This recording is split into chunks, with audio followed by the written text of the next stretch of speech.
Have you ever walked away from a conversation feeling like you lost, even though you gave it your best shot? You replayed the exchange in your mind, wondering if you misunderstood or simply missed something. That nagging sense of confusion often has nothing to do with you. It might mean you were unknowingly facing a manipulator. Yes, manipulators are out there, and they thrive on twisting words, creating doubt, and quietly disarming your confidence, without you even realizing it. The worst part, manipulation is rarely loud or obvious. It's not about raised voices or aggressive demands. It's subtle, almost stealthy. You might feel like you're overreacting or that the problem is all in your head. That's exactly how manipulation works. It preys on your insecurities, your need to belong, or your craving to be validated. If you've ever felt off balance after simply trying to engage with someone you trust, guess what? You're not alone, and it's not your fault.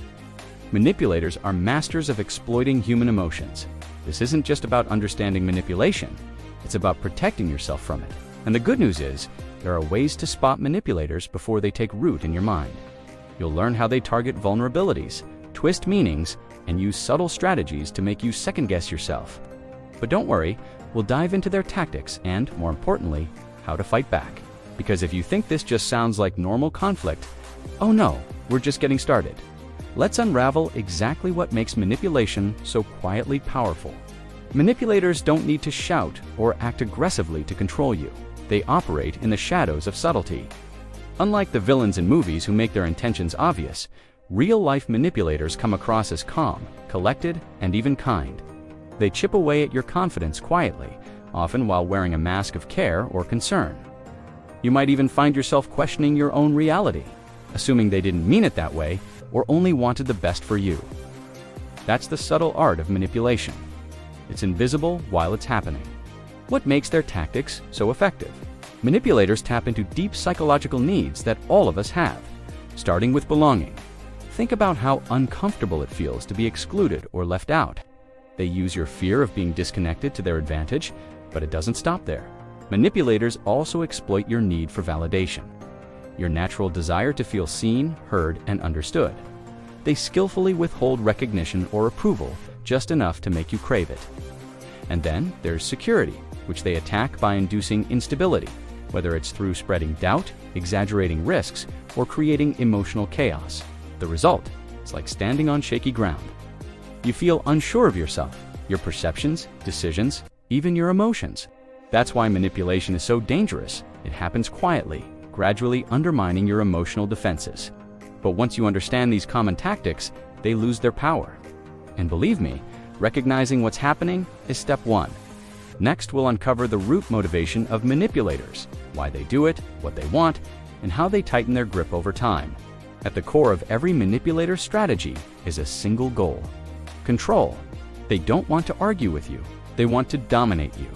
A manipulator thrives on creating confusion. By blurring the lines of what's real and what's not, they can make you question everything: your feelings, your instincts, even your memories. Why? Because doubt is their greatest weapon. The moment you start second-guessing yourself, you've handed over the keys to your own mind. But don't mistake their subtlety for kindness. Manipulators are experts at emotional games, skillfully turning your own thoughts against you. They can make you believe you're the one who's irrational or out of touch. This emotional instability they provoke is no accident. It's intentional.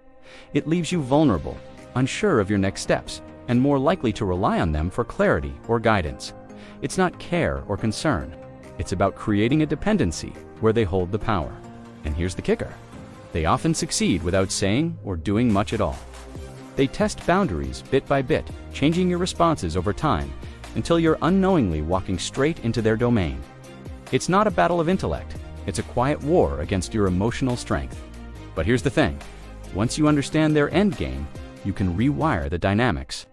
Up next, we'll dive into some of their favorite tools, the sneaky phrases manipulators love to repeat that most of us miss entirely. Manipulators have a hidden arsenal, sneaky, weaponized phrases that seem harmless on the surface but carry deep psychological intent. Take, for instance, "It's for your own good." Doesn't that sound caring? But here's the truth: it's rarely about your well-being. This phrase is a subtle attempt to control your decisions while masking it as concern. Are you sure this is right for you? "I only want what's best for you." Ever heard that? It plants just enough doubt to make you rethink your choices, or worse, feel guilty for making them in the first place. Another favorite is, "That's not what I meant." This is their sly way of dodging responsibility. They criticize, hurt, or undermine you, but when they see the impact, they backtrack. "Oh no, you're misunderstanding me." Suddenly, the narrative flips, and you're to blame. And then there's nobody else thinks that, just you. A classic gaslighting tool. By isolating you and making it seem like your perspective is unshared or invalid, they quietly strip away your confidence. It's designed to make you feel outnumbered and alone in your thoughts. But that's not all. Two particularly cutting phrases manipulators love are, "I was just joking," and "You're too sensitive." Humor becomes a shield too. Deflect accountability, while sensitivity is turned into a criticism of your character. Even when you recognize the harm caused, their reaction leaves you questioning why you're upset in the first place. These phrases aren't just words. They're designed to undermine your emotional defenses and confuse your sense of reality. The good news, once you identify these cunning words, you can stop them in their tracks. Speaking of stopping manipulators, let's talk about actionable strategies that actually work. Disarming a manipulator begins with one of the simplest yet most effective tools, labeling their behavior. Call it out, not aggressively, but clearly. For example, if they're trying to make you feel guilt-ridden, you might say, "It seems like you want me to feel bad for standing up for myself." Don't underestimate this approach. When you shine a light on their tactics, manipulators often falter. They'll deny it, maybe even double down, but your awareness of their game weakens its hold over you. Here's another powerful move. Reframe their manipulation as a request. This flips the script entirely. Instead of letting their subtle digs or guilt trips slide, try responding like this. "Oh, are you asking me to stop seeing my friends to spend all my time with you? Is that what you mean?" Reframing forces the manipulator to confront the reality of what they're asking, or demanding, of you, by calmly laying their intentions bare. You remove their ability to control the narrative without confrontation. Finally, learn to challenge their extremes. Those sweeping, exaggerated statements like, "Nobody will love you like I do," or "You'll never succeed at that." Manipulators thrive on superlatives to distort your perspective, your defense. Question it with a touch of humor or logic. "Nobody. That's a lot of people." Or "Never. That's a pretty long time." Addressing extremes isn't just about exposing their tactics. It's about regaining your emotional balance and shutting down their ability to manipulate through fear or uncertainty. Now, let's take a step back and explore the deeper emotional aspects of handling toxic manipulation. Here's a hard truth that many people struggle to accept. Confronting manipulators isn't about changing them. You can't rewire someone else's mindset, especially if their behavior is deeply rooted in patterns of control. But here's the good news. The one thing you can control is how you respond. Manipulation loses its power when you stop letting guilt, fear, or the need for approval dictate your reactions. Recognizing those emotions as tools used against you, that's your first step to freedom. Of course, dismantling the manipulator's control isn't as easy as flipping a switch. It's about cultivating emotional resilience, so their words no longer carry weight. Think about the moments when you felt uncertain, unsure whether your feelings or reactions were valid. Manipulators count on that hesitation. But when you start identifying patterns of manipulation, you can gently reclaim your power. Instead of reacting impulsively, you learn to pause, reflect, and set boundaries that serve you.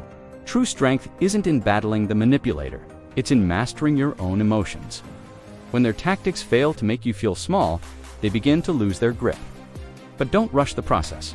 Emotional growth takes time, and what matters most is consistency in your responses. Every time you choose to stand strong, you're reinforcing a new, healthier dynamic. Not just with them, but with yourself. So, now you know what manipulators do and how they operate. But the big question is, what are you going to do about it? Are you going to keep letting someone else dominate your emotions, twist your thoughts, and make you question your worth? Or are you ready to take charge, set boundaries, and protect your peace? Remember, every time you allow manipulation to slide, you give someone power over your life. But here's the good news. You hold the key to stopping it. All it takes is awareness and the courage to act. Think about it. What would your life look like if you no longer let guilt, fear, or confusion control your decisions? What if you finally broke free from that toxic relationship, or began recognizing gaslighting for what it is? Start asking yourself these hard questions. It's time to stand up for yourself, to value your emotions, to trust your instincts, and to demand the respect you deserve. And trust me, once you master this, manipulators won't stand a chance against your empowered self. If this video resonated with you, don't stop here. Make a commitment to yourself to keep learning and growing. Hit that subscribe button and turn on notifications so you never miss these life-changing insights. Together, we'll keep working to protect your emotional freedom and unlock your full potential. So, are you ready to take the first step toward a stronger, more confident you?